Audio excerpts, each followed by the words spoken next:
Hi friends! Today I'm going to read you The Tiny Seed by Carle. It's one of my favorite stories, and really pay attention when I read this to how he just painted colors.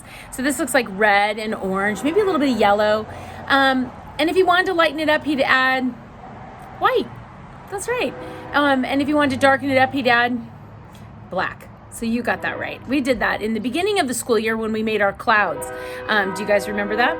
So I wanted to tell you that is what I want you to pay close attention to when you're looking at the illustrations in this story, because he wrote it and he did the illustrations.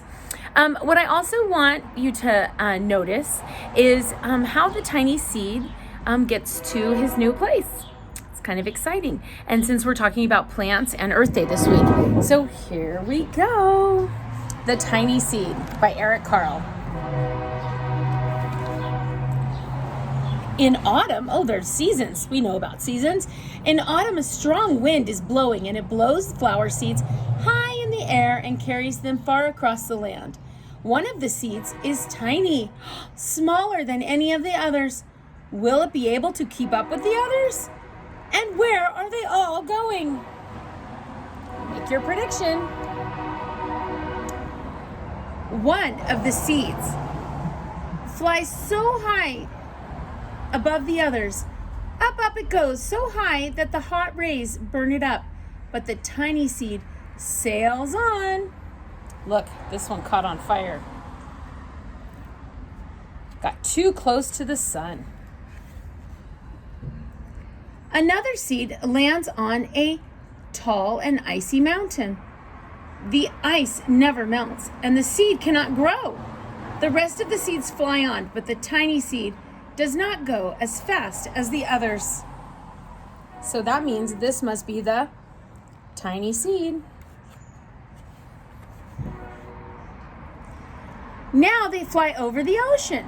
One seed falls into the water and it drowns. The others sail on with the wind, but the tiny seed does not go up as high as the others. Where's the tiny seed? If you thought here, you're right. One seed drifts down in the desert in the hot and dry, and the seed cannot grow. Now the tiny seed is flying very low, but the wind pushes it on with the others. Can you find the tiny seed? Is this the one that dries up in the hot sun? These ones push on. But it said, when I read it to you, is that the tiny seed was lower than the others. So he's lower. All right, here we go. Oh my gosh, look at these illustrations. I love them. It's just with painted paper and cut up to make the shape. Isn't that awesome? Finally, the wind stops and the seeds fall gently down on the ground. A bird comes by and eats one seed. The tiny seed is not eaten. It is so small that the bird doesn't see it. All right. This is survival of the fittest, right? Who are we to know what's fit, though? Now it is winter. After the long trip, the seeds settle down. They look just as if they are going to sleep in the earth.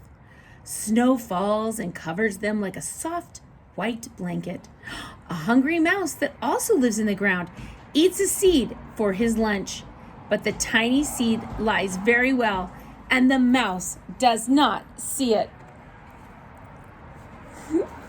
It's spring! Oh my God, remember we just started spring. That's so exciting.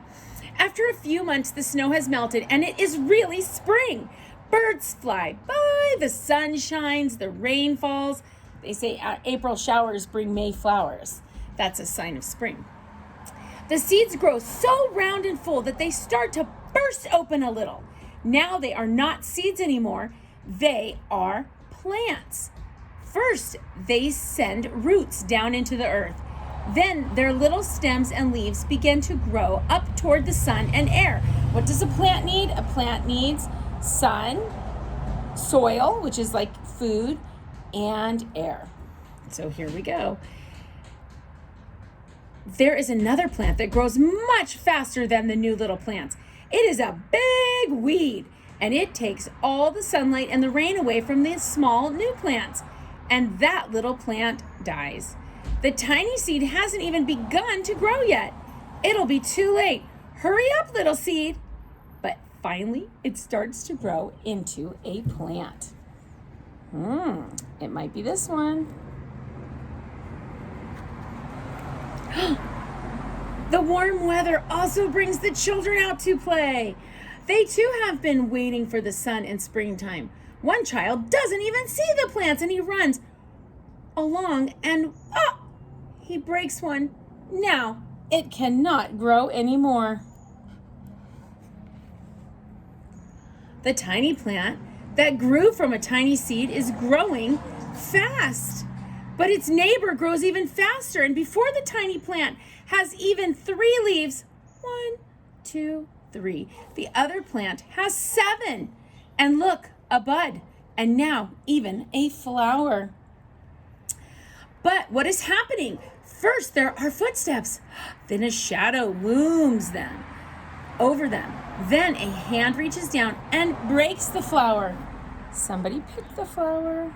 Aww, and a boy has picked the flower to give to a friend. It's summer, and now the tiny plant from the tiny seed is all alone.